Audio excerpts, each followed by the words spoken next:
क्या लगता है आपको, फरवरी के अंदर विधानसभा के इलेक्शन होने हैं दिल्ली के अंदर और सभी पार्टियों ने ताल ठोक दी है और सभी अपने अपने घोषणा पत्र और वादे ले लेकर के जनता के सामने आ गई हैं। क्या लगता है आपको कि अरविंद केजरीवाल जो पिछले 10 सालों से बैठे हुए हैं, 2 टर्म जीत चुके हैं, इस बार वापस अरविंद केजरीवाल जीतेंगे? देखिए, जहाँ तक आप धरातल पर बात करें, पिछले 3 चुनाव, 2 की नहीं, आप 3 चुनावों की बात करें, तो सबसे पहला चुनाव जो 49 दिन की सरकार थी केजरीवाल साहब की, तब जो वोट रेशियो था, आप देखिए 32.5% वोट भारतीय जनता पार्टी के पास था। 25% वोट शेयर लिया था आपका कांग्रेस ने।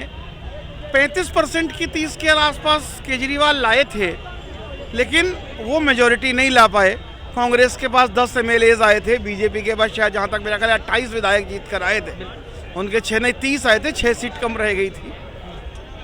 उसके बाद जो चुनाव हुआ 15 में, 15 के बाद आप देखेंगे वो रेशियो बदला। कांग्रेस के पास जो 25% वोट शेयर था वो शिफ्ट हो गया, उनके पास 9% वोट रह गया और 16% सीधा शिफ्ट हुआ आम आदमी पार्टी को और वो 53% पर आ गए। भारतीय जनता पार्टी ने, आप देखिए, अगर वोट प्रतिशत की बात करें तो वो 32.5 से 30 पर चले गए, 32.5 से 33 पर चले गए थे। आधा फीसदी वोट उन्होंने गेन किया था, लेकिन नंबर ऑफ सीट्स उनकी घट करके 3 पर आ गई। उसके बाद चुनाव आया, फिर वही स्थिति आई, भारतीय जनता पार्टी ने फिर आधा % गेन किया और वो 33 से 33.5 पर आ गए। केजरीवाल कांग्रेस का, फिर कांग्रेस को कुछ हासिल नहीं हुआ, वो 0 पर आउट हुए और आप देखिए कि ये मेजॉरिटी लेकर के आ गए। लेकिन अब जो वर्तमान परिदृश्य है दिल्ली का, आप देखें जो सिनेरियो बदला है, मैं जैसा देख पा रहा हूँ कांग्रेस का कार्यकर्ता जागा है और अगर ये त्रिकोणीय संघर्ष, अगर लड़ाई 1 वर्सेस 1 ही रही, कांग्रेस फाइट में नहीं आई, तो डेफिनेटली केजरीवाल फिर सरकार बनाएंगे। लेकिन अगर कांग्रेस ने 20% वोट भी, 20 से 22% वोट ले लिया, तो केजरीवाल जी को सरकार बनाना मुश्किल पड़ जाएगा। रीज़न इज दैट कि भारतीय जनता पार्टी का जो 33-34% वोट शेयर है वो उनका फिक्स है, वो दाएं बाएं नहीं होता। लेकिन जैसे ही वो ट्रायंगुलर फाइट होती है, कांग्रेस कुछ वोट लेके जाती है पर्टिकुलर कम्युनिटीज़ के या कुछ लोगों के, वो कहाँ से कम होता है, वो आम आदमी पार्टी के खाते से कम होता है और वहाँ पर भारतीय जनता पार्टी लीड लेती है, गेन लेती है और सीट जीत लेती है। बिल्कुल, लेकिन अरविंद केजरीवाल का ये कहना है कि अगर मैंने काम किया है तो मुझे वोट दीजिएगा और काफ़ी सारे काम वो अपने गिनवा भी रहे हैं। क्योंकि आप दिल्ली के रहने वाले हैं, तो आपने, लगता है आपको कि वाकई में काम किया है? मुझे आप बताएं, हाँ। शीला जी आज नहीं हैं, जितने फ्लाईओवर्स आप देख रहे हैं दिल्ली में, सारे शीला जी के बनाए हुए हैं। कॉमनवेल्थ के टाइम का जितना काम किया हुआ है, उसके बाद कोई नया प्रोजेक्ट जो जनहित के लिए आम आदमी पार्टी की सरकार लेकर आई हो, 10 साल में कंप्लीशन किया हो और जनता को लोकार्पित किया हो, तो कोई कार्यकर्ता से लेकर के बड़े नेता तक आपका बता पाए कि मैंने ऐसा किया है। यहाँ तक मेरा विचार है। आप चूंकि मीडिया में, आप हो सकता है मुझसे भी बेहतर जानते होंगे। वो जो उन्होंने काम किए हैं एक आम आदमी के लिए, उन्होंने एजुकेशन को लेकर के काम किया है या उन्होंने मोहल्ला क्लिनिक खोलने के लिए काम किया है। महिलाओं की अगर बात करेंगे तो उन्होंने फ्री यात्रा दे दी है बस के अंदर, DTC के अंदर, और 200 यूनिट बिजली। बाकी जो भी उन्होंने काम किया वो अपने काम, देखिए 200 यूनिट बिजली दी उन्होंने, अच्छा किया, मैं कहता हूँ ठीक है, एक अच्छा प्रोजेक्ट है। आपने कुछ लोगों को, उससे लाभ किसका हुआ? मीडियम लेवल पर आप देखें तो विंटर्स हैं, विंटर्स में हो सकता है लोग 200 पर रोक पाएँ, समर्स में दिल्ली में 200 पर अपने मीटर को रोक पाना महीने में संभव नहीं होता। 1 नंबर बात। फ्री बस यात्रा की बात है तो DTC पर बोझा बढ़ा। आज ठीक है, केजरीवाल ने जो एक अच्छा काम किया, मैं आपको बताता हूँ, उसने जो भी सुविधा बांटी, यहाँ पर मैं समर्थन करूँगा केजरीवाल की सरकार का, कि उसने बिना किसी जाति, धर्म, भाषा का ध्यान किए हुए अगर महिला को बस यात्रा फ्री की, मैं थोड़ा विषय अंतर कर रहा हूँ, तो वो सारी महिलाओं के लिए, वो अमीर महिला है, गरीब महिला है, हिंदू महिला है, मुसलमान महिला है, सवर्ण महिला है, दलित महिला है, what ever is the thing, वो महिला है तो उसका एक ही क्राइटेरिया है, इफ़ यू आर ए महिला तो आपको फ्री यात्रा मिलेगी। 200 यूनिट बिजली अगर उसने फ्री की तो आप अंबानी हैं, आप जेब कतरे हैं, कोई फर्क नहीं पड़ता। आपका मीटर 200 पे रुका तो आपका बिल 0 आएगा। उसने पहली बार जो एक काम किया केजरीवाल की सरकार ने, जो फ्री कोचिंग की व्यवस्थाएं होती थी, मैं कुछ अच्छे काम बता रहा हूं जो कि वाकई में मेरी दृष्टि में वो हमेशा सरकारें आज तक देती आई किसको, बोले SC ST के लिए फ्री क्लासेस, आप OBC का फ्री क्लासेस है या माइनॉरिटी का फ्री क्लास है। जनरल क्लास के गरीब बच्चे के लिए पहली बार दिल्ली गवर्नमेंट ने निःशुल्क कोचिंग की व्यवस्था की। तो कुछ है, लेकिन जो मुफ्त है, अब भारतीय जनता पार्टी के लोग कहते हैं मुफ्त है, लेकिन साहब आप भी तो मुफ्त, कौन सी सरकार है जो मुफ्त नहीं बांट रही? आज 7.5 लाख करोड़, मैं फिगर बोल रहा हूं, 7.5 लाख करोड़ रुपया यूनियन बजट का और सारे स्टेट्स के बजट का इकट्ठा कर लें, the amount is 7.5 lakh crore, और वो SC ST वेलफेयर पर किया जा रहा है खर्च सिर्फ कास्ट बेस्ड सेटिस्फैक्शन के लिए। क्या वो मुफ्त खोरी नहीं है? आज जो अनुसूचित जाति का व्यक्ति IAS अधिकारी है, 131 सांसद हैं, 1250 विधायक हैं, कुछ मुख्यमंत्री हैं, कुछ मंत्री हैं, क्या उनके बच्चे को वजीफे की आवश्यकता है?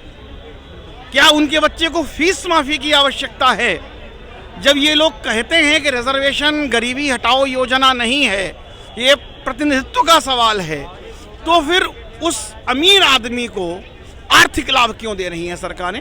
तो किसी सरकार को, किसी राजनीतिक दल को ये कहने का अधिकार नहीं है कि आप मुफ्त दे रहे हैं। क्यों दे रहे हैं? क्योंकि आप भी मुफ्त दे रहे हैं। तो सारा वोट बैंक की राजनीति के चलते ये जो लोग कर रहे हैं, तो सब अपने अपने हितलाभ देख रहे हैं और कर रहे हैं।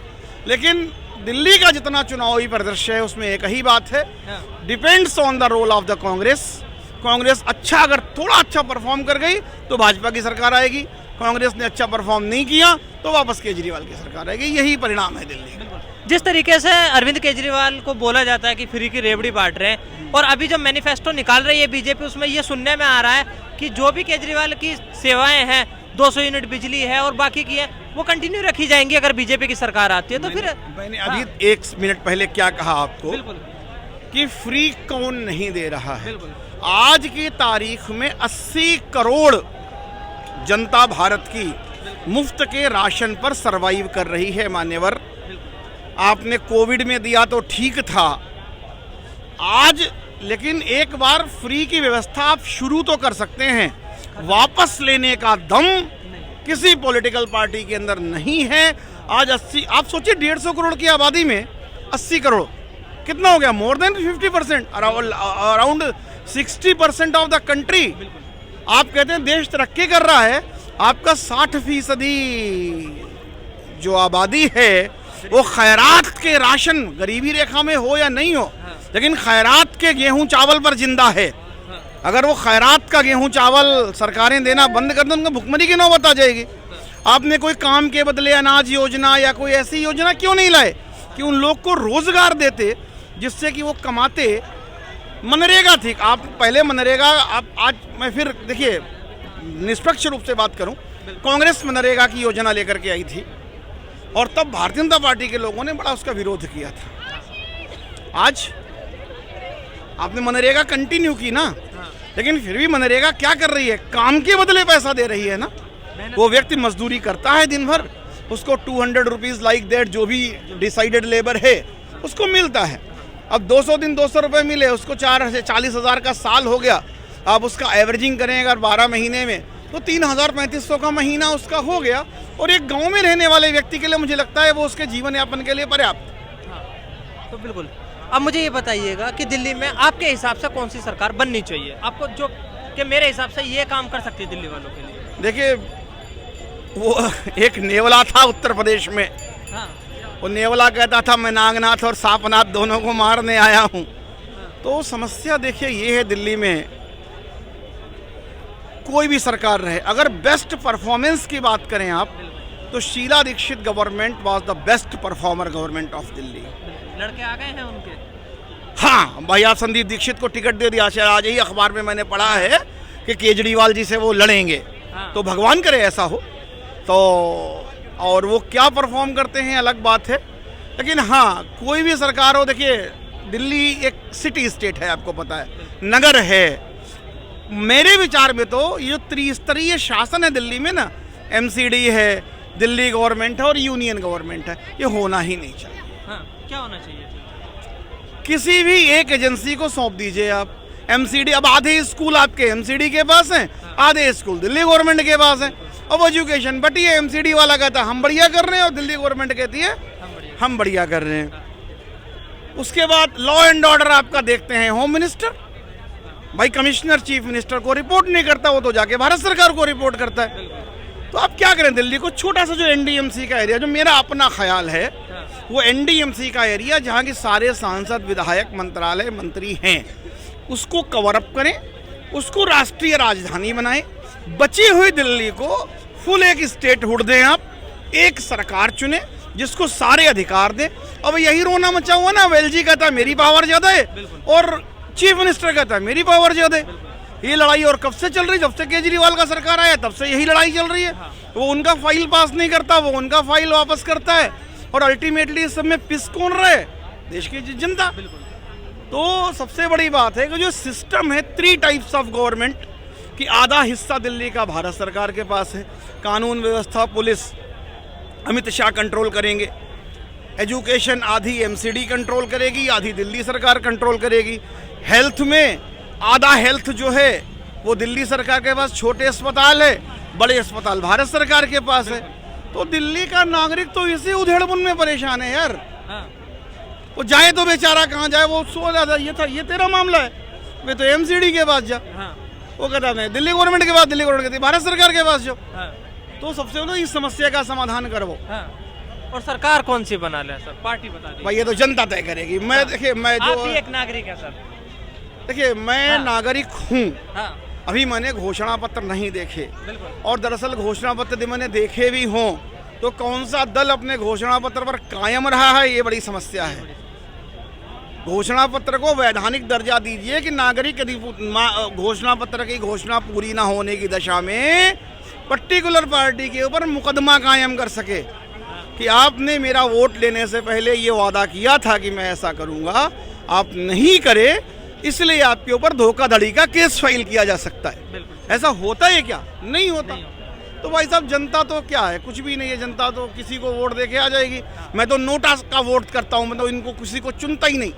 और मैं जब तक नोटा एक दिन जीत कर आ जाए, मैं सुप्रीम कोर्ट में जाऊँ कि भाई साहब इन सब पॉलिटिकल पार्टीज को बाहर करो और नए लोगों को लेकर के आओ, वो क्या करते हैं। चलिए।